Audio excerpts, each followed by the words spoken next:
네, 반갑습니다. 사모님 원조사 경제입니다. 자, 우리 어저께 이제 6월 모의고사를 봤죠. 그래서 6월 모의고사가, 어, 제가 좀 풀어봤어요. 풀어봤는데, 어, 저는 이제 몇 점이냐 이렇게 물어보시면 안 되고, 너는 몇 분 걸렸니? 이렇게 물어보셔야 되는 그 정도 레벨이거든요. 그래서 이제 저는 사실 등급 컷 같은 거를 산출할 때도, 물론 이제 문제 난이도를 보지만, 제가 몇 분 정도 걸렸는지, 뭐, 그걸로 이제 난이도를 좀 측정을 하는 편인데, 18분이 안 걸렸어요. 17분 몇 초? 이 정도 걸렸고, 문항 자체가 도표도 그렇고, 개념도 그렇고, 기존에 출제됐던 방식이랑 전혀 다르지 않게, 그러니까 너무나도 평이하게 출제가 되었던 그런 시험이라고 생각을 합니다. 일단 총평을 좀 해드리면은, 당연히 눈여겨봐야 될 문항은 있어요. 그러니까 평가원에서 기존에 출제하지 않았던 미출제 요소를 등장시키기도 했었고, 그게 이제 계층이동 도표에서 나왔고, 그 다음에 저는 이 시험이 조금 어떤 의미가 있다고 생각하냐면, 아마도 평가원 최초로 무정부 상태에서 출제를 한 그런 시험일 겁니다. 물론 평가원이 이제 수능이랑 모의고사만 출제하진 않아요. 각종 뭐 자격증 시험이라든지 그런 것도 출제를 할 텐데, 우리 6월 모의고사 같은 경우는 5월에 이제 출제를 시작을 합니다. 그래서 5월에 이제 교수님들을 교사들이랑 뭐 이렇게 데려다가 출제를 하는데, 우리 5월에는 대통령이 없었죠, 우리나라에. 그래가지고 이제 전 두 가지 추측을 했어요. 첫 번째로, 지난 정부 때 이제 윤석열 대통령이 킬러 문제를 없애라. 그다음에 난이도를 쉽게 내라. 이렇게 이제 요구를 했었기 때문에 그 기조를 유지를 해서 정부는 물론 이제 대통령은 이제 그만두셨지만 그 기조를 그대로 유지를 해서 또 쉽게 낼 것이다가 이제 저의 첫 번째 생각이었고, 두 번째 생각은 이제 더 이상 난이도를 가지고 압박을 하는 주체가 사라졌으니 평가원이 망나니 칼춤을 한번 추지 않을까? 이렇게 생각을 했었는데, 다행히도, 여러분 입장에서 다행이죠. 다행히도 윤석열 정부의 그런 출제 기조가 그대로 유지가 되었고요. 근데 그건 이제 6월 모의고사를 출제할 때 얘기고, 우리 이번 주에 대통령이 바뀌었어요. 그래서 이재명 정권에서는 과연 수능 출제 기조가 어떻게 될지, 아직까지는 이재명 씨가 대표된다. 대통령이, 저는 이재명 대표라는 표현이 너무 이거가지고, 이재명 씨가 대통령이 된 지 얼마 안 돼서 아직 수능 출제 기조까지 뭐 언급을 하진 않았지만, 아직까지는 언급이 없는 걸로 보아, 그러니까 이거야, 얘들아. 윤석열 대통령은 시험을 쉽게 내라 그랬죠? 그럼 쉽게 내야 돼요. 근데 쉽게 내세요, 어렵게 내세요라는 말이 없으면은 그거는 쉽게 낸다는 게 아니라 너네가 어렵게 내도 상관없다. 이렇게 받아들이셔야 돼. 그러니까 수능의 난이도와 관련돼서 정부에서, 뭐 교육부에서 하면 대통령이 특정한 메시지가 없다, 평가원에 요구사항이 없다 하시면은 그거는 쉽게 나오겠구나가 아니라 어렵게 나와도 뭐라 하지 않겠다라는 시그널이야. 그래서 우리 이재명 대통령의 제가 교육 정책을 좀 유심히 살펴보고 뭔가 시그널이 있으면은 그때 다시 언급을 해드리도록 하겠습니다. 6월 모의고사는 굉장히 쉽게 나왔기 때문에 9월 모의고사가 조금 더 어려워질 가능성이 높다고 생각을 하고, 당연히 더 어려운 시험에 대비를 하셔야 되고요. 총평은 여기까지 하고 저랑은 바로 이제 문제를 좀 풀러 가보도록 하겠습니다. 자, 우리 1번은 아주 전형적인 문제죠. 그래서 기역부터 디귿까지, 리을이죠. 리을까지 해당하는 게 자연현상인지 사회문화현상인지 찾으시면 되는데, 산타의 썰매를 끄는 루돌프 이야기는 술록의 붉은 코를 재미있게 표현한 거는 인간이 표현한 거기 때문에 사회문화현상이 되겠고요. 술록의 코에는 모세혈관이 촘촘하게 분포되어 있대요. 요거는 자연현상이죠. 디귿, 먹이를 찾는 감각과 체온을 유지하는 거는 요것도 자연현상이죠.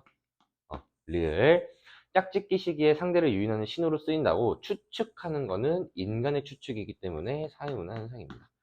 이렇게 구분을 해주시면은, 자, 1번 기억과 같은 현상은 사회문화 현상이기 때문에 같이 함축적이고요. 2번 니은과 같은 현상은 자연현상이기 때문에 개연성, 이거 사회문화 현상 특징이죠. 자연현상은 필연성의 원리, 이렇게 하시면 돼요. 3번 기억과 같은 현상에 비해 끊고, 이것과 같은 현상은, 자연현상은 특수성이 강한 게 아니라 보편성이 강하죠. 요거 제가 기출 1강에서 설명했었어요. 4번, 리을에 비해 니은과 같은 현상은, 니은은 자연현상인데 인과관계가 분명하죠. 이거 제가 기출 1강에 설명했던 선지가 2개 나왔어요. 그 다음에 3개나 나왔네요.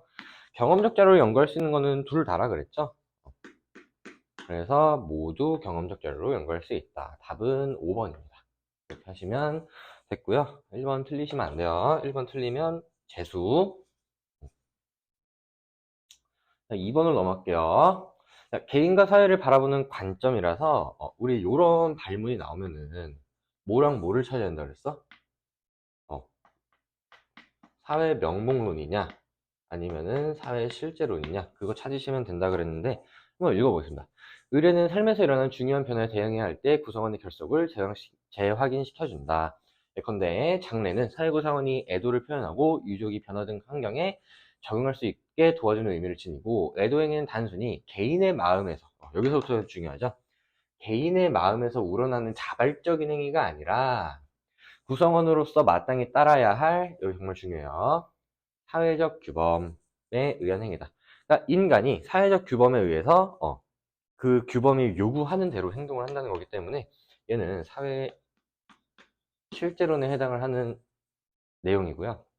사회가 개인의 외부에 존재하는 실체라고 본다. 실제론이죠. 개인은 사회에 의해 구조화된 행동을 한다고 본다. 실제론입니다. 이 내용을 요약하시면은 니은 선지예요. 답은 1번입니다. 사회규범은 개인들이 옳다고 믿게 존재한다고 보는 것은 사회 명목론이었고요. 환원할 수 있다고 보는 것은 사회 특성이 그대로 개인의 특성이라고 보는 명목론입니다. 2번도 쉬웠습니다. 우리 3번 문제는 좀 눈여겨보셔야 될 문제 중에 하나인데, 이번에 눈여겨봐야 되는 문제가 몇 개 있긴 해요. 그 중에 이제 하나가 3번인데, 얘가 이제 오답률이 막 높지는 않을 거예요. 답이 명확하기 때문에. 근데 문제풀이 과정을 여러분들이 좀 주목하셔서 봐야 돼요. 자, 갑국은 을국을 식민지배하며, 자, 우리 을국에서 어떤 변화가 나타났냐면, 식민지배는 우리 사람이 직접 하는 거기 때문에 얘는 직접 전파가 일단 나타난 거고, 갑국의 종교와 의복을, 우리 종교와 의복을 을국 국민에게 강제하였다, 이렇게 나와 있죠. 우리 대놓고 강제적 문화재편이 이루어졌다는 내용을 줬습니다. 그 결과 을국의 전통 의복은, 우리 의복부터 볼게. 갑국의 것으로 대체되었고, 이렇게 돼 있잖아. 그래서 우리 의복 문화 같은 경우는 문화 동화가 발생했다. 이렇게 정리를 하셔야 돼요. 현재는 박물관에서만 접할 수 있게 되었대요. 한편 종교의 경우,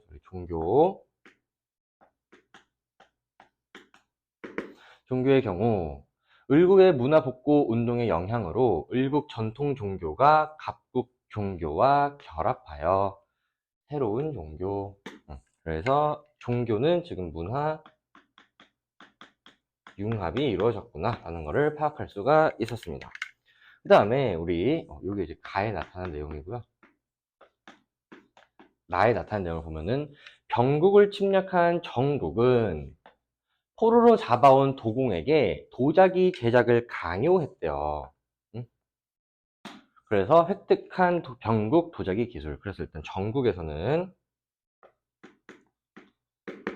포로가 왔기 때문에 직접 전파고요.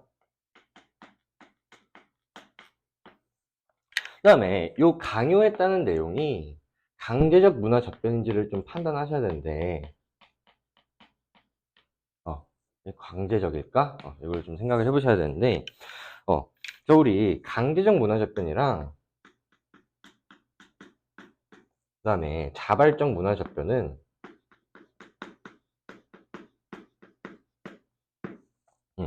얘네는 문화를 수용하는 사람들의, 수용자의 입장에서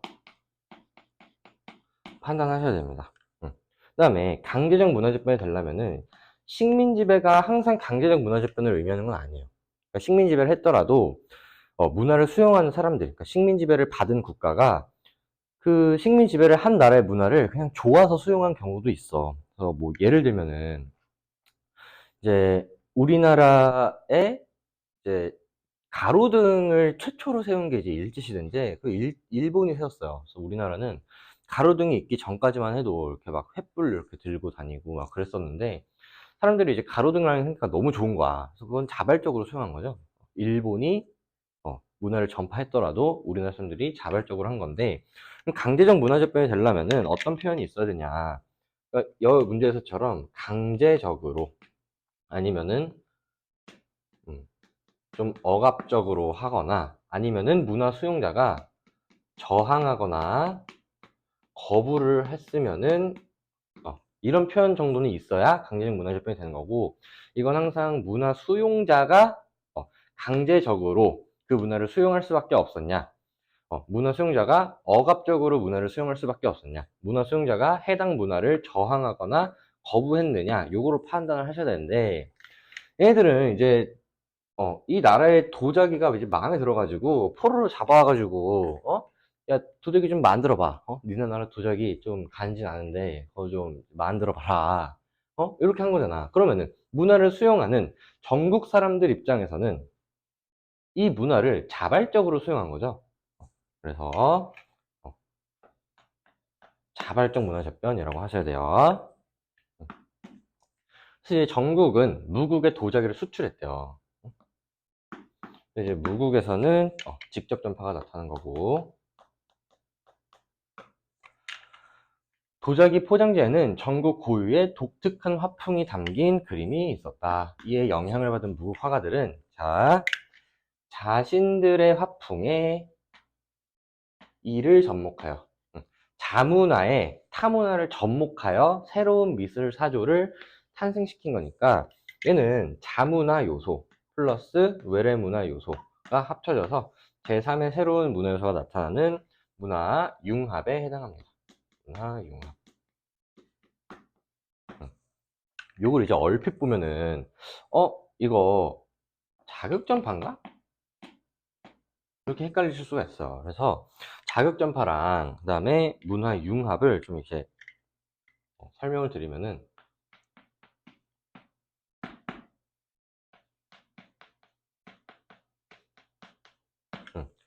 자극전파의 개념은 일단 전파가 이루어집니다. 직접 전파든 간접 전파든 전파가 이루어지고 그 전파가 이루어진 문화 요소에서 아이디어를 획득해서 새로운 제3의 문화 요소가 이제 발명이 되면은 얘가 이제 자극 전파고 문화 융합은 자문화의 요소랑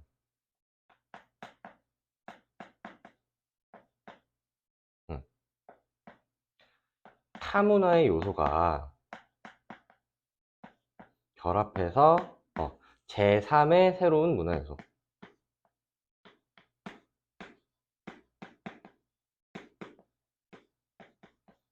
탄생하는 게 문화 융합인데 지금 이 내용 같은 경우는 자문화에 타문화가 접목해서 더해져서 새로운 제3의 문화 요소가 나타났다고 보는 게 더 적합할 것 같아요. 문화 융합이고요. 1번부터 보시면은 가에서는 내재적 요인이 아니라 직접 전파이기 때문에 외재적 요인이죠. 틀렸고요. 나에서는 자극 전파가 아니라 문화 융합입니다. 3번 가와 달리 나에서는 문화 융합이 나타났냐? 융합은 둘 다 나타났죠. 틀렸고요. 4번 나와 달리 가에서는 문화 동화가 나타났네요. 답은 4번 하셔야 돼요. 5번 가와 나 모두 강제적이냐? 나는 자발적이죠. 그래서 5번도 답일 수가 없었습니다. 넘어갈게요. 우리 4번으로 넘어가시면은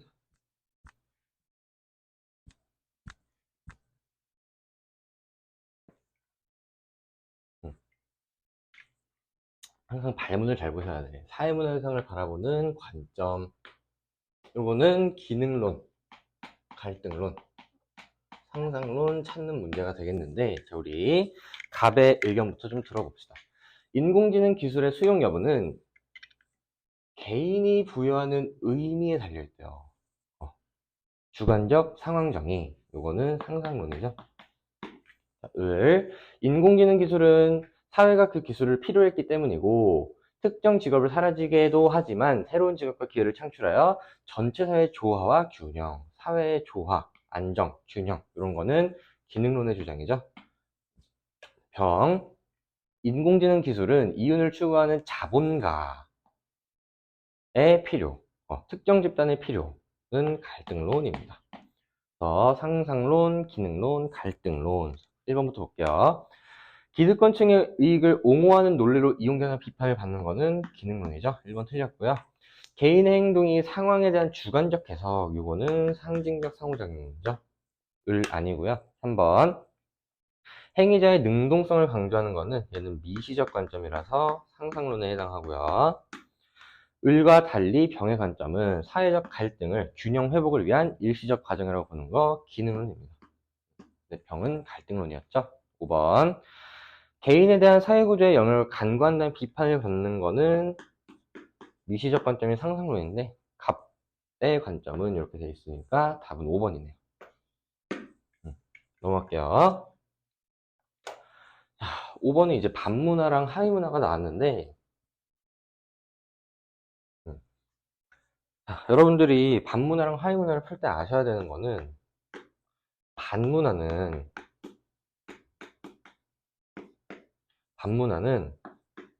하위문화의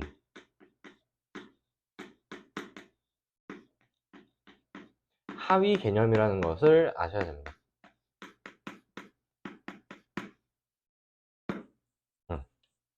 이걸 아셔야 돼. 반문화는 하위문화의 여러 가지 종류 중에 하나야. 그러면은 5번 좀 볼게요.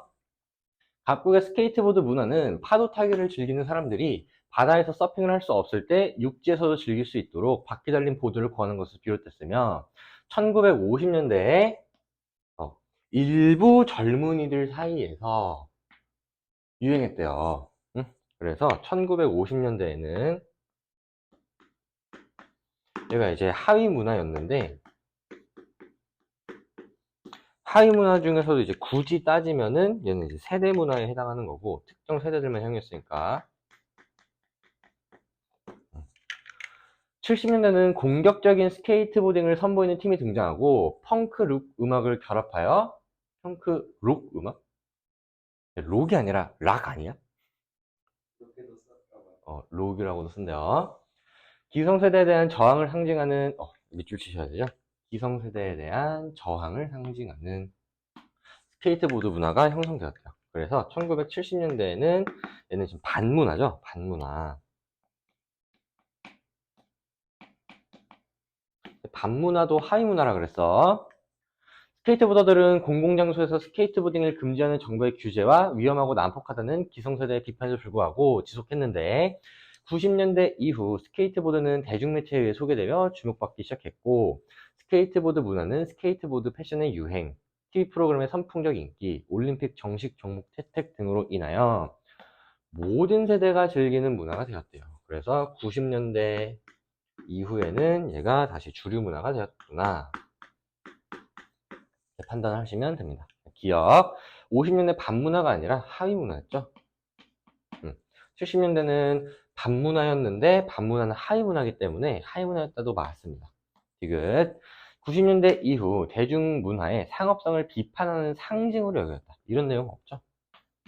리을 하위문화가 주류문화로 변화했냐. 그죠? 원래는 하위문화였는데 90년대는 주류문화가 됐으니까 답은 니은 리을 하셔서 4번 이렇게 하시면 되고 우리 6번도 좀 눈여겨봐야 되는데 6번을 이제 시간을 좀 많이 쓰신 분들이 있을 것 같습니다. 한번 읽어보시면은 문화의 태도가 나왔고요. 지금 갑을병이 문화의 태도의 특징을 잘 설명을 했느냐 이거 보시면은 병은 둘 다 옳게 설명했대요. 병은 둘 다 옳게 설명했는데 갑, 을 중 한 명은 하나만 옳게 나머지 한 명은 다 틀렸대요. 그래서 보시면은 병부터 볼게. 문화를 이해가 아닌 평가의 대상으로 보는 거는 이건 문화 절대주의라서 자문화 중심주의랑 문화 사대주의가 해당하고요. 그 중에서도 국수주의로 변질될 수 있다는 비판을 받는 거는 자문화 중심주의입니다. 우리 C가 자문화 중심주의가 되겠고, 갑이 얘기한 거 좀 볼게요. 문화의 다양성을 보존하는 데 기여하는 거는 문화 상대주의죠. 문화 간 우열의 차이가 존재한다고 보는 거는 얘도 문화 절대주의라서 자문화 중심주의랑 사대주의가 되는 건데, 그럼 얘들아 생각을 해봐봐. 자, 예를 들어서 C는 자문화 중심주의니까 갑이 사대주의를 배정받았으면은 2번이 맞아서 1점이죠. 근데 갑이 문화 상대주의를 배정받았어도 1번이 맞아서 1점이에요. 그래서 갑이 뭘 배정받았어도 갑은 지금 다 얘기했기 때문에 얘가 이제 1점을 획득하는 게 되는 거고, 그래서 한 명은 한 가지만 옳게 해당하는 이 한 명은 이제 갑이 되는 거고, 나머지 한 명, 나머지 한 명이 을이 둘 다 틀린 거야. 그래서 을의 설명을 보시면은 각 사회의 문화를 해당 사회의 맥락에서 바라보는 거는 문화 상대주의죠. 근데 그게 틀렸으니까 B는 상대주의가 될 수 없는 거고, 그래서 A가 문화 상대주의가 되겠습니다. 상대주의, 얘가 사대주의. 그렇게 하셔야 돼. 글씨가 막 날아가죠. 기억은 을이 아니라 갑이었고요. 니은 B와 달리 A는 상대주의는 자문화의 정체성을 상실할 가능성이 크다는 비판을 받는 건 아니에요. C에 비해 B는 사대주의는 타문화를 무비판적으로 수용할 가능성이 높죠. 리을 가에는 우리 사대주의가 나오면 안 되잖아. 사대주의가 나오면 안 되는데 문화 제국주의로 변질될 수 있다는 비판을 받는가? 요거는 자문화 중심주의이기 때문에 사대주의가 아니라서 들어갈 수 있습니다. 답은 디귿 리을 5번이 되겠고요. 넘어갈게요. 7번.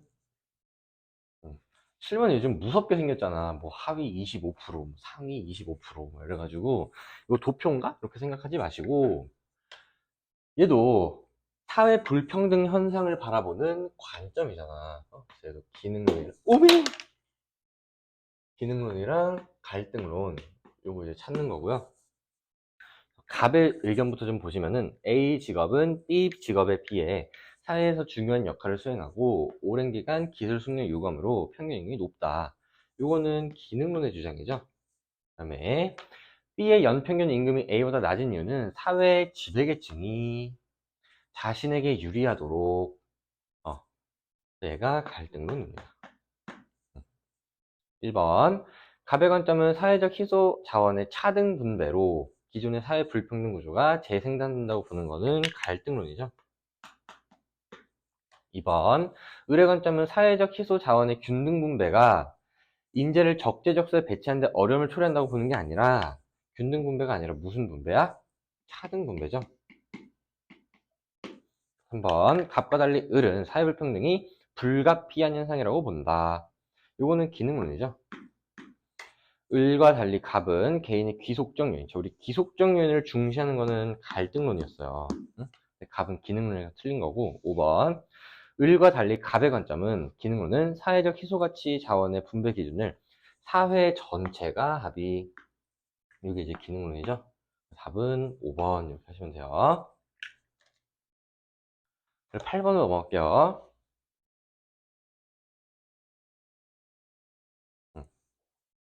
자, 기억부터 이음까지 뭐가 되게 많이 나왔는데 1번 선지부터 그냥 보겠습니다. 자, 기억은 갑의 역할에 대한 보상이냐? 이건 읽을 필요도 없이 틀렸는데 이거 우리 저번 주에 했거든. 은퇴가 왜 틀렸어? 모르죠? 역할, 행동에 대한 보상입니다. 이거 왜 그러냐면 우리 역할의 정의를 좀 아셔야 되는데, 우리 역할은 특정 지위에 대해서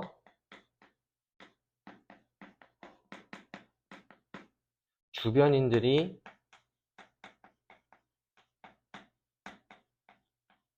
거는, 얘는 기대라 그랬어. 기대. 응? 그리고 그 기대를 실제로 수행한 방식이 역할 행동이에요.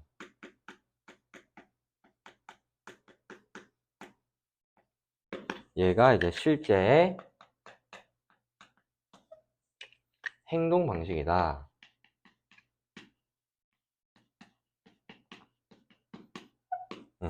그러면은 누군가가 나한테 기대했다는 이유만으로 보상이나 제재를 받을 수 있어? 그럴 수는 없어요. 그래서 실제로 그 행동을 잘 수행해야 그거에 대한 보상이 이루어질 수 있기 때문에 역할에 대한 보상이라는 표현은 표현 자체가 말이 안 되고요. 2번, 니은과 리을은 모두 성취주의냐? 니은 보시면은 아역 배우는 성취주의가 맞죠? 그 다음에 아내도 성취주의 맞습니다. 누구의 성취주의냐 이렇게 물어보지 않았기 때문에 실제로 이게 성취주의가 맞는지 여부만 판단하시면 되죠. 답은 2번. 3번, 디귿과 비읍 모두 공식적 사회기관이냐. 자, 디귿 보시면은 세모세모 예술 고등학교 학교는 공식적 사회기관이 맞는데, 자, 비읍 기획사 회사죠. 회사는 비공식적 사회기관이라서 답이 될 수가 없고요. 4번, 미음은 비공식 조직이냐. 자, 미음 보시면은 팬클럽은 비공식 조직이 아니라 얘는 자발적 결사체예요. 비읍은 공식 조직이냐? 기획사는 회사니까 공식 조직 맞죠? 5번, 시옷은 2차 집단이냐? 자, 시청자. 시청자. 이것도 저랑 이제 개념하신 분들은 내가 지금 9강인가에 다 올렸거든? 우리 사회 집단이 되기 위한 조건이 3가지가 있었는데, 은퇴가 혹시 아니? 몰라요? 은퇴는 사회문화 선택자가 아니라서 모를 수 있어. 2인 이상이어야 되고, 두 번째는 지속적으로 상호작용을 해야 됩니다. 그다음에 세 번째가 공동체 의식이 있어야 되는데,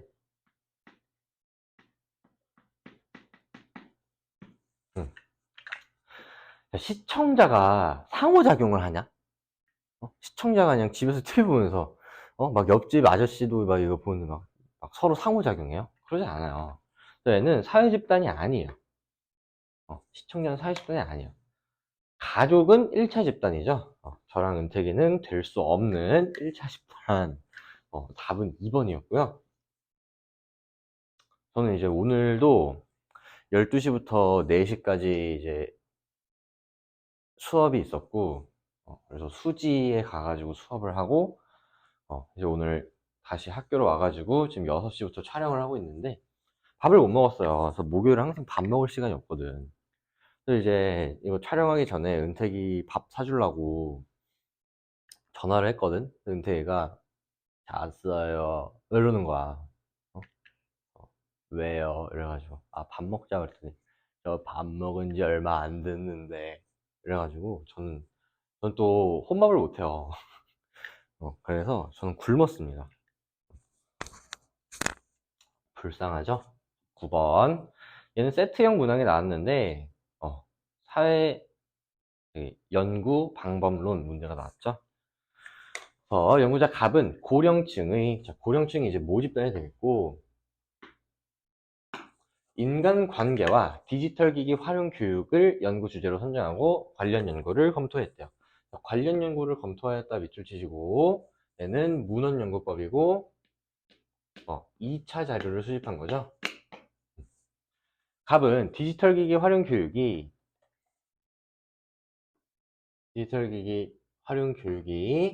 고령층의 온라인 공간에서의 인간관계에 긍정적인 영향을 미칠 것이라는 가설을 세웠대요.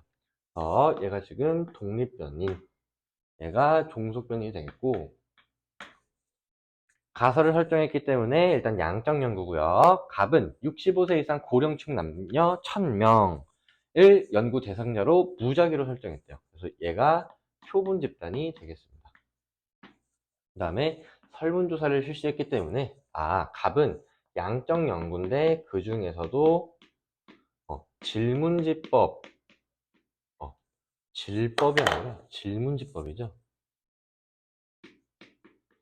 를 활용했구나 라는 것을 알 수가 있고요. 조사 문항에는 디지털 기기 활용 교육 이수 여부, 이수 시간, 요거 이제 개념의 조작 책정인데, 그거는 디지털 기기 활용 교육에 대한 조작 책정이기 때문에 얘는 독립 변수에 대한 조작적 정의고요. 가족, 친척, 친구 등 이미 알고 있는 사람과의 온라인 공간에서의 친밀도를 5점 적도 수치할 수 있게 바꿨고, 온라인을 통해서 새롭게 알게 된 사람과 온라인 공간에서의 친밀도도 5점 척도니까 니은과 디귿이 얘가 종속변인에 대한 개념의 조작적 정의가 되겠네요. 답은 수집한 자료를 분석하여 연구 결과를 발표했고요. 요거 이제 갑이야. 자, 을도 좀 볼게요. 을은 디지털 기기 활용 교육과 온라인 공간에서의 인간관계에 대한 선행 연구를 검토한 후 얘도 지금 문헌연구법 쓴 거죠? 고령층을 대상으로 연구를 진행했는데, 을은 노인복지관을 방문하여 디지털 기기 활용 교육을 받은 경험이 있는 10명, 없는 10명을 연구 대상자로 선정했고, 2달에 걸쳐서 1인당 2회 이상 이들을 만나 깊이 있는 대화를 나누고 과정을 녹음했대요. 무슨 법이야? 을은 면접법이죠. 을은 질적 연구 쓴 거야. 조사 내용에는 온라인 공간에서 인간관계의 의미, 형성의 양상, 온라인 공간에서의 인간관계 변화 등이 포함되었고, 녹취한 자료를 해석하여 해석적 연구죠. 질적 연구는 결과를 도출했다고 합니다. 9번 볼게요. 자, 갑의 연구에서 모집단은 기억이 아니라 고령층이죠. 2번 갑의 연구에서 니은과 디귿은 모두 종속변수에 대한 개념의 조작적 정의 맞습니다. 답은 2번이었고요. 을의 연구에서 미음은 실험 집단이냐. 자, 우리 을은 실험법을 안 썼어요. 그래서 이런 실험 집단이나 통제 집단이라는 표현은 어디서만 쓰는 거야? 실험법에서만 사용하는 단어입니다. 실험법 외에 자료 수집 방법에서 실험 집단이나 통제 집단이라는 표현을 물어보면은 이건 그냥 답이 될 수가 없어요.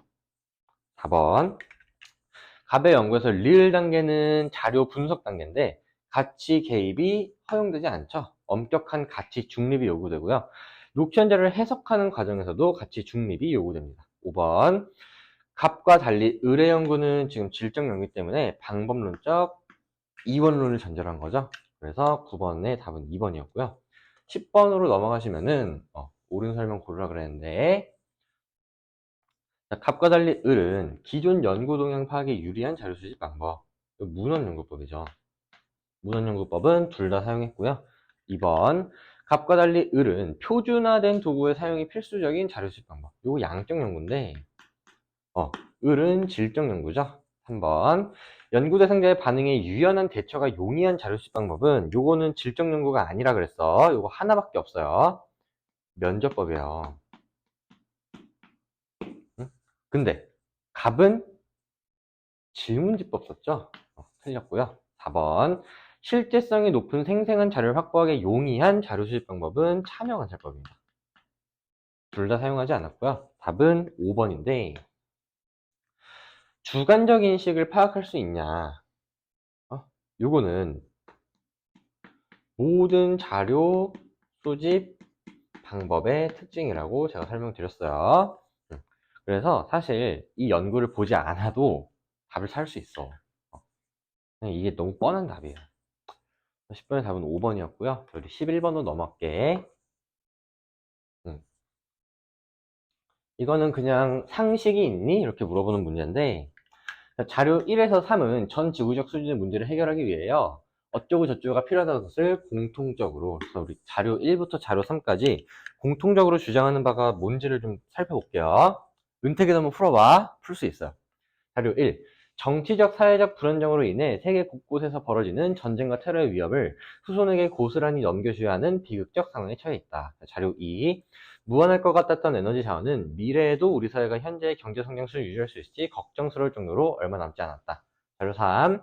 대량 생산과 대량 소비로 인해 발생한 환경 문제와 기후 위기는 다음 세대에도 살아야 할 서전의 소실을 걱정할 만큼 심각하다. 은퇴가 답이 뭐야? 답이 4번이라고요? 답은 3번이에요. 선생님 상식이 없니? 어? 공통점 찾는 거잖아. 후손에게 넘겨줘야 하는 비극적 상황. 미래에도, 응? 다음 세대도, 응? 미래 세대의 삶에 대한 관심과 배려가 필요하죠. 전쟁이나 테러는 후손에게 위험하니까 하면 안 된다. 어? 미래 세대도 이런 에너지 자원을 사용할 수 있게 좀 아껴 써라. 어? 다음 세대도 좋은 환경에 살고 따뜻한 나라에 살아야지.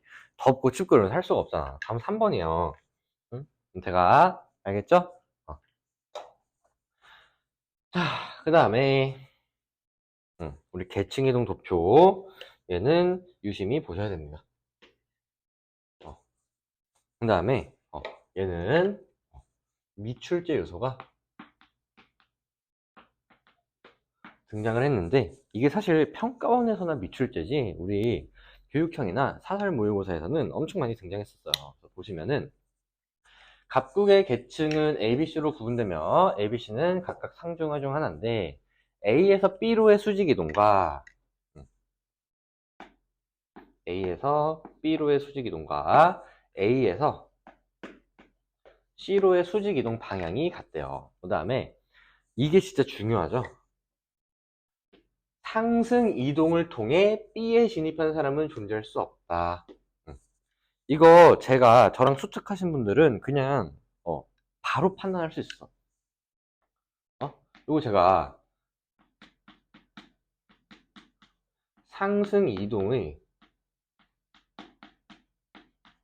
결과가 될 수 없는 계층은 이 표현은 가장 낮은 계층이라 그랬잖아. 그래서 얘가 이제 하층이 되겠고요. 그래서 B가 하층입니다. B에 진입한 사람이니까 얘가 이제 하층이면은 얘는 당연히 이제 그러면은 무슨 이동이 되는 거야? 얘는 하강 이동이 되는 거고 그러면은 하강 이동을 두 번이나 할 수 있는 A가 상층이죠. C가 중층이다. 우리가 좀 표를 그려볼게요. 자, T년이 이제 현재고, 그 다음에 T 플러스 50년, 그 다음에 T 플러스 100년의 상층, 중층, 하층의 비율을 좀 구해볼게요. 자, ABC, T년의 ABC의 구성비는 1대 6대 3이래요. 그래서 1대 6대 3 이렇게 되고요. T 플러스 50년에는 30, 20, 50이죠. 30, 20. B가 지금 하층이잖아. 제가 순서대로 읽었네요. 30, 20, 50. 그 다음에 얘는 20, 50, 30이죠. 20, 50, 30. 그래서 얘는 다 더하면 다 10이고 계층 구조 모양을 파악해 주시면은 T년은 피라미드형, T 플러스 50년은 모래시계형, T 플러스 100년은 다이아몬드형 이렇게 되네요. 1번. 자, 근데 지금 이 문제에서 중요한 건 뭐냐면은 우리가 지금 요 주황색으로 쓴 거는 단위가 이거는 B예요, B. 1대 3대 6의 B를 갖는다. 3대 2대 5의 B를 갖는 건데 우리가 이 문제 같은 경우는 지금 인구수의 대소 비교가 불가능합니다.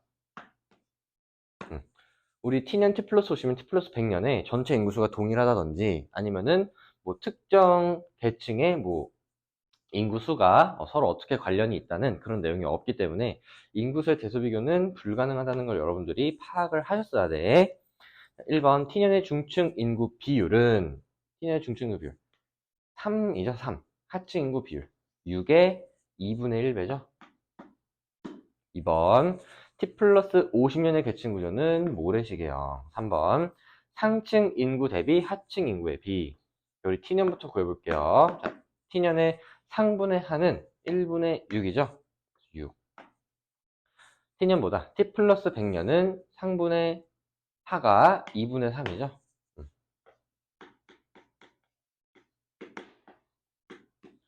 t 플러스 100년이 작다. 답은 3번이죠. 4번. 폐쇄적, 개방적 물어보면은 답이 될 수 없다 그랬어요. 5번. t 플러스 100년에 비해 50년이 사회 안정에 유리하냐? 사회 안정은 다이아몬드와 계층 구조인 t 플러스 100년이 유리합니다. 이렇게 해서 넘어갈게요. 자, 13번 보시면은 지금 사회운동의 특징이 나왔거든?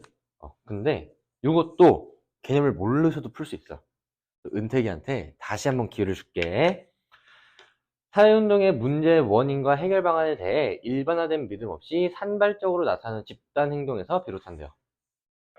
참여자 사이에서 이슈에 대한 공통적 인식이 형성되면 행동의 조직화가 요구되는데, 중요한 역할을 하고 있거나 참가자들이 인정하는 사람들을 중심으로 조직이 결성되고 참여자는 더욱 증가한다. 그렇대요. 따라서 집단적인 행동과 의사표현이 일관되고 지속되도록 조직은 필요한 자원을 동원하고 참여자에게 구체적인 역할을 부여하고, 필요한 경우 다른 사회운동단체와 사회적 연결망을 구축하기도 하고, 이러한 과정은 사회운동의 성패를 좌우할 만큼 중요하다. 1번. 다수의 자발적인 행동에 기반하여 유지된다. 2번. 체계적 조직이 필요하다. 3번. 이념을 가지고 있다. 4번. 특정 집단의 이익을 추구하는 반사회적 집단 행동이다. 5번. 사회체제를 근본적으로 바꾸는 것을 지향한다. 근데 답이 뭐야? 답이 2번이야?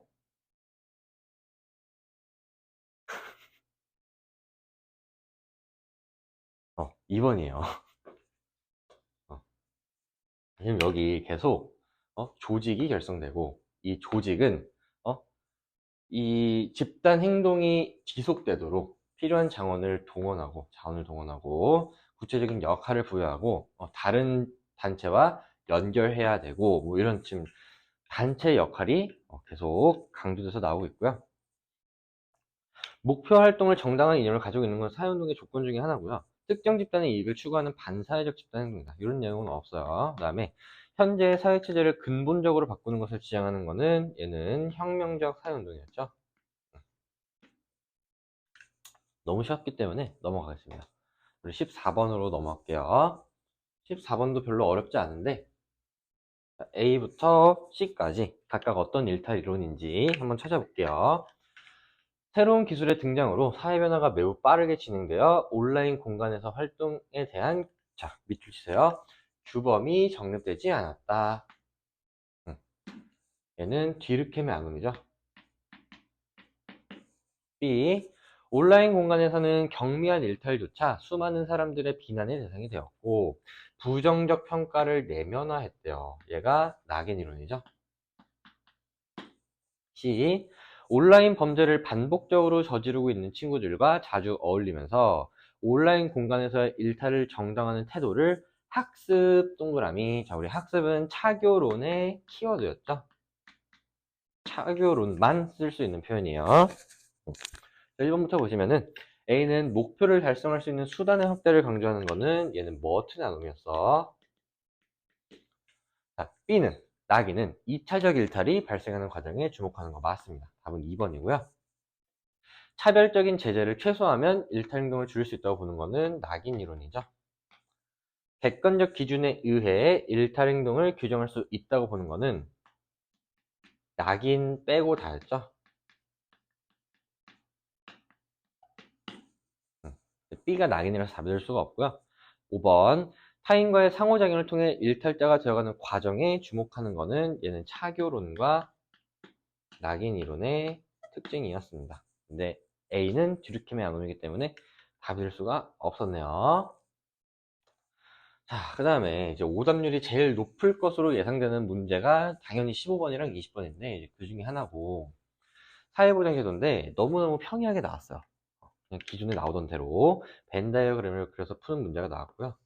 심지어 지역별 인구수의 비는 문제에서 그냥 갖다 줬어요.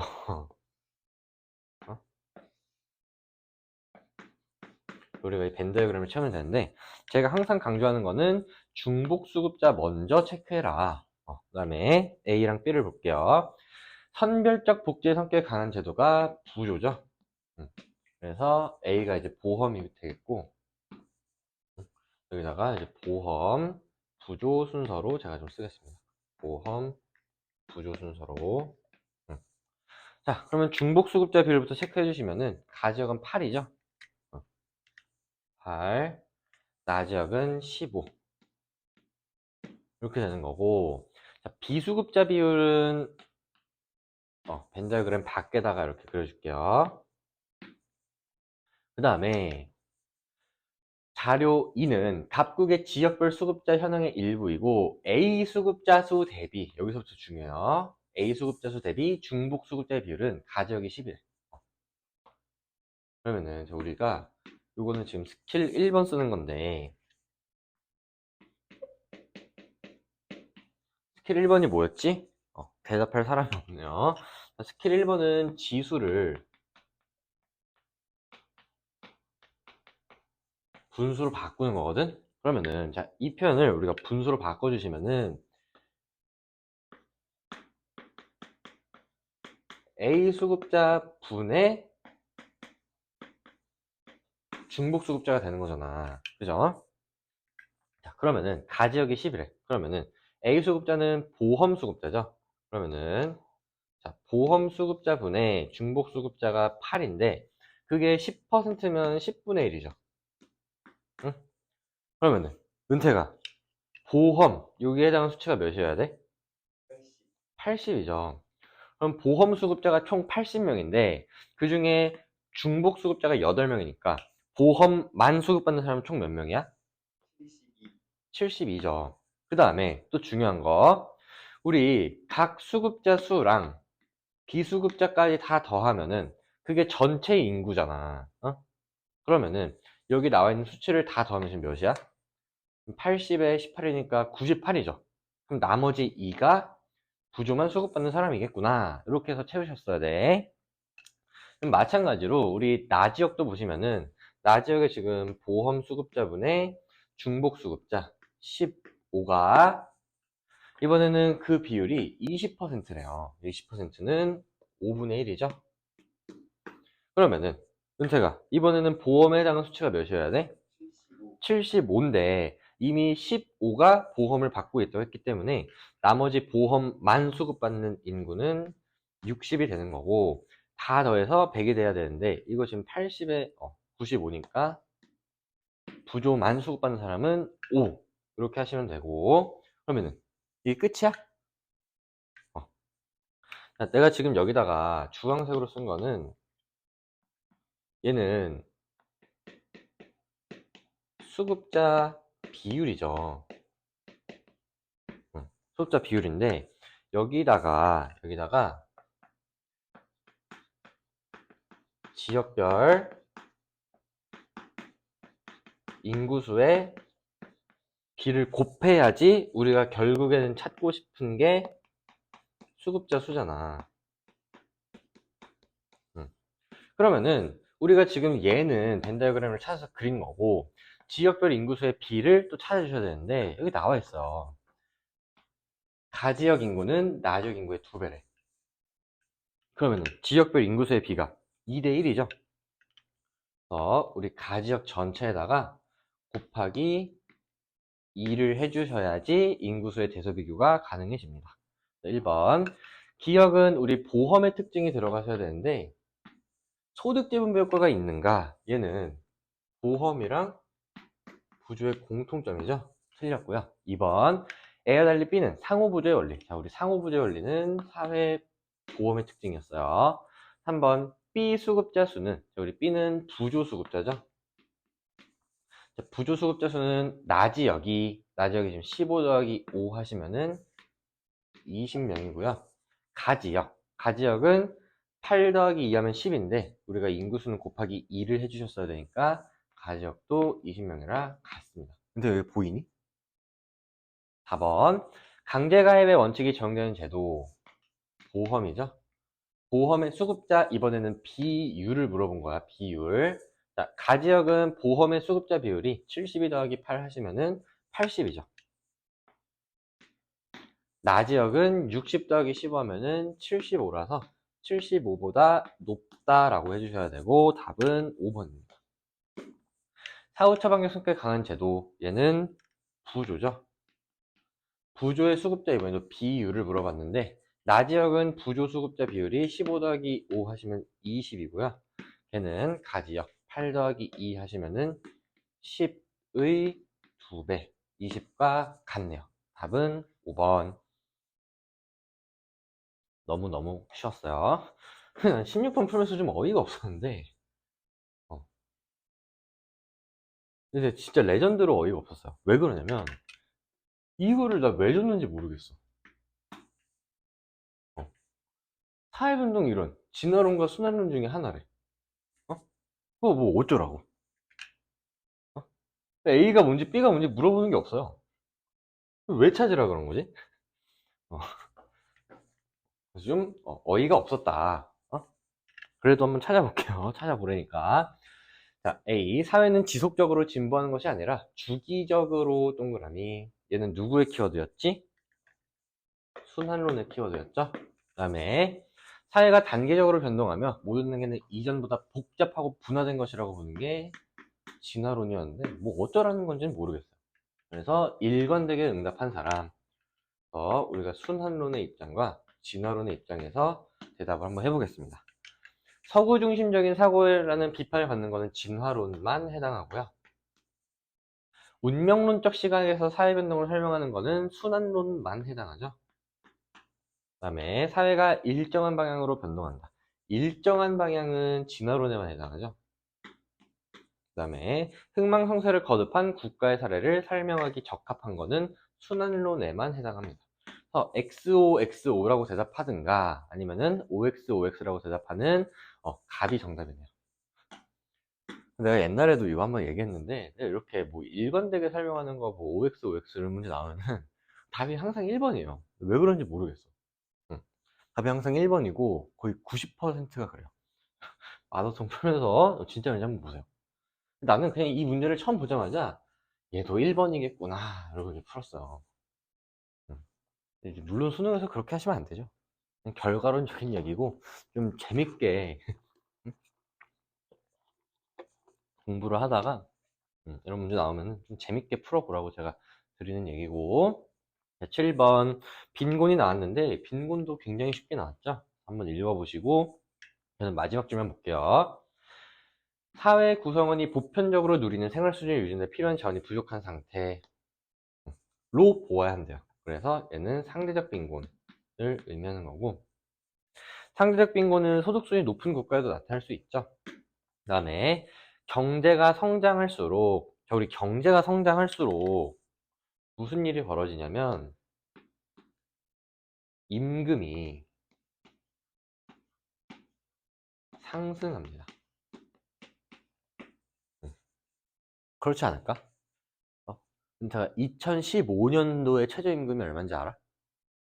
6,000원? 맞아요. 6,500 얼마였어. 6,530원인가 막 그랬던 것 같은데. 어?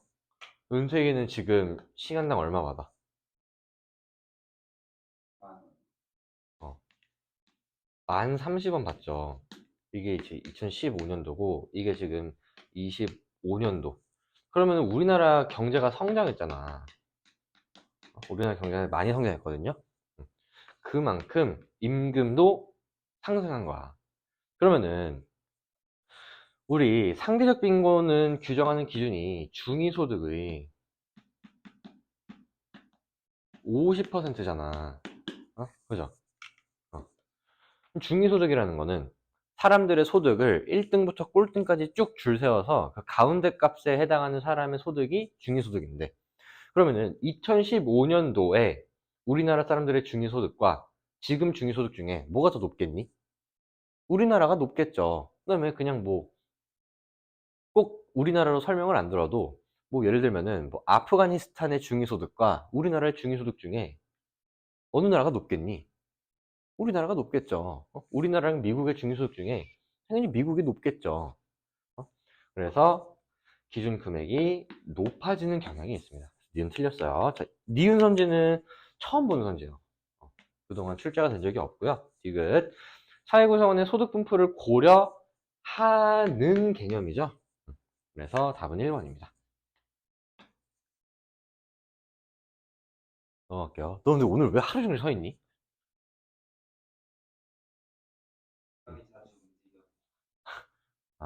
오케이. 움직이지 않아 볼게요. 자, AB의 일반적인 특징. 그래서 관료제랑 탈관료 중에 하나인데, 한번 찾아봅시다. 자, 땡땡 기업은 설립 초기 A의 운영 원리를 도입하여 고정적인 부서나 직책 없이 유동적인 프로젝트 팀 중심이래. 그러면은 우리 팀제는 어떤 거의 특징이었죠? 탈관료제 특징이었죠. 그래서 A가 이제 탈관료제가 되는 거고, B가 이제 관료제가 되는 건데, 더 읽어보세요. 더 읽어보시면은 B의 운영 원리는 역할과 책임을 명확히 규정하고, 뭐 어쩌고 저쩌고. 그래서 안정적. 이거는 관료제의 장점이죠. 이렇게 이제 구분하시면은, 자, 1번 공식적 규범의 구성을 통제하는 것은 공통점입니다. 2번 효율적인 목표 달성이 핵심인 것도 공통점이죠. 3번 B에 비해 A는 탈관료제는 능력과 업적에 따른 성과에 따른 보상 체계를 중시하는 게 탈관료제라서 답은 3번이 되겠고요. 4번 목적과 수단의 전치 현상이 나타날 가능성이 높은 것은 목적 전치 현상은 관료제의 한계였죠. 5번 상향식 의사결정이 지배적인 것은 탈관료제였습니다. 요거는 이따가 6평 해설 끝나고 오늘 이제 수특 진도가 요 내용이고요. 답은 아무튼 3번. 19번 볼게요. 지금 몇 분 정도 됐어? 오케이. 자, 우리 기억부터 이제 뭐 비읍까지 이렇게 나와 있는데 그냥 1번부터 볼게요. 자, 기억은 상군이나 동료 해녀를 관찰하고 그들에게 경험을 들으면서 물질을 익힌대요. 얘는 학습성이죠. 자, 문화가 고정된 것이 아니라 변화한다는 속성은 얘는 변동성이기 때문에 감별할 수가 없고요. 자, 니은에서 문화, 해녀 문화는 넓은 의미죠. 니은 2번 틀렸고요. 3번 도구는 물질 문화입니다. 도구는 물질 문화고 니은 신앙. 저 우리 비물질 문화의 종류는 요거는 몇 가지 외워두시면 좋은데 첫 번째는 종교, 그 다음에 언어, 그 다음에 예술, 그 다음에 철학, 그 다음에 뭐 관념, 제도, 뭐 이 정도만 외워두세요. 이런 거는 비물질 문화인데 신앙은 종교죠. 그래서 비물질 문화 맞습니다. 리을 잠수굿은 지역 주민들에게 자연스럽고 익숙한 풍습이다. 요거는 공유성이죠. 구성원들의 사고와 행동에 동질성을 갖게 한다는 속성 맞습니다. 답은 4번이고요. 5번 물질은 여기서 이제 물질은 해녀들이 하는 거죠. 물질이 아니라 물질은 지역 사회 공동체 의식, 경제 활동 등 생활 전반에 영향을 미쳤대요. 얘는 총체성입니다. 근데 후천적으로 학습된다는 속성은 학습성이기 때문에 5번도 답이 될 수가 없어요. 자, 우리 이제 마지막 20번 문제인데요. 얘가 아마 오답률 1등이 아닐까 싶어. 얘가 오답률 1등인 이유는 저처럼 푸는 사람이 없어서 그래요. 요건 이제 전적으로 강사들 책임이야. 이거를 또 뭐를 뭐 100으로 두고 뭐 부양 인구를 100으로 둔다는 둥, 뭐 전체 인구를 100으로 둔다는 둥, 그 지랄 하면은 어려워져. 어? 어렵게 풀지 말고 좀 쉽게 풉시다. 그래서 이제 저한테 도표를 들으신 분들은 내가 진짜 어제 육모 끝나고 술 마시는 내내 핸드폰을 계속 붙잡았던 게 애들한테 연락이 진짜 많이 왔거든요. 네, 뭐, 쌤 도표 맞고, 듣고 다 맞았어요. 뭐 도표를, 원래는 손도 못 댔는데 2개나 맞았어요. 막 이러는데, 사실 이거는 그 스킬 2번 쓰는 거예요. 스킬 1번이랑 2번 쓰는 거죠. 그래서 지수를 분수로 바꾸는 게 아까 1번이었고 2번은 이제 덩어리의 통분이 있었는데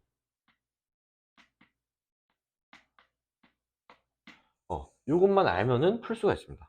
그래서 저는 일단 이거를 다 분수로 바꿔볼게. 자, 노령화 지수는 U분의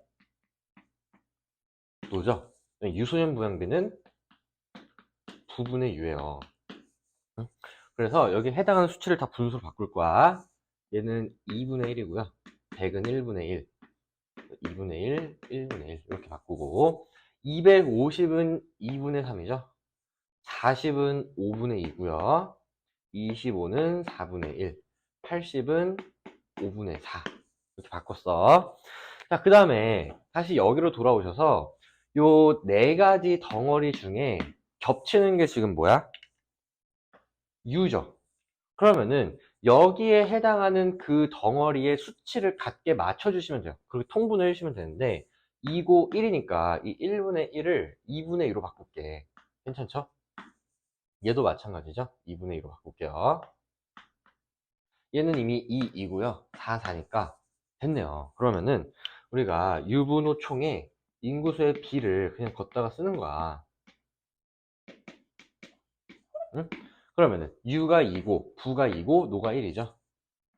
2대 2대 1. 총인구가 5고요.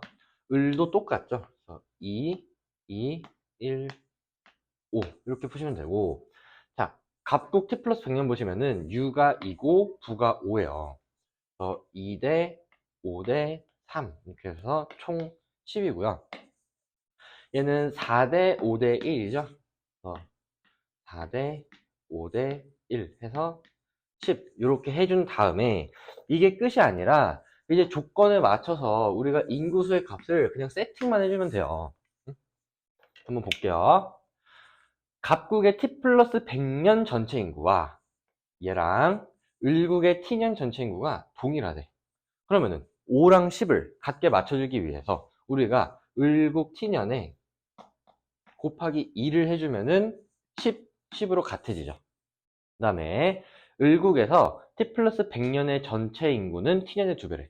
그러면은 얘는 아까 5 곱하기 2 해서 10으로 만들어줬으니까 10의 2배, 얘를 20으로 만들어주려면 을국 t 플러스 100년 전체에도 곱하기 2를 해주시면 돼요. 그 다음에 갑국에서 t년의 유소년 인구는 t 플러스 100년의 4배래. 그러면 2랑 2인데 얘가 4배 크다 그랬으니까 4배를 해주시면 돼요. 그래서 우리가 인구 수를 물어보는 선지가 나온다 라고 하시면은 수치에다가 세팅 값을 곱해주면 돼. 예를 들면은 t년 갑국의 부양인구는 몇 명이냐? 그럼 은퇴가 t년 갑국의 부양인구는 몇 명이야? 지금 핸드폰 보고 있었죠? 2 곱하기 4에서 8명 이렇게 해주시면 되고 비율을 물어볼 수도 있어. 뭐 예를 들면은 유소년 부양비가 몇이냐? 뭐 예를 들어서 유소년 부양비 t년의 갑국 유소년 부양비가 몇 명이냐? 이러면은 그냥 요 수치만 써주시면 돼. 그러니까 이런 말이죠. 2분의 4 곱하기 2분의 4 이렇게 하지 말고 그냥 2분의 2다. 그래서 1이다. 이렇게 하라는 거지. 또 비율을 물어보면은 세팅 값을 곱하지 않으셔도 됩니다. 이거는 동일 연도, 동일 지역에서만 그런 거야. 기억부터 볼게요. t년 대비 t 플러스 100년에 을국의 유소년 인구 증가율. 자, 우리 을국의 유소년 인구는 2 곱하기 2, 4에서 4 곱하기 2, 8이 됐죠? 증가율은 100%고요.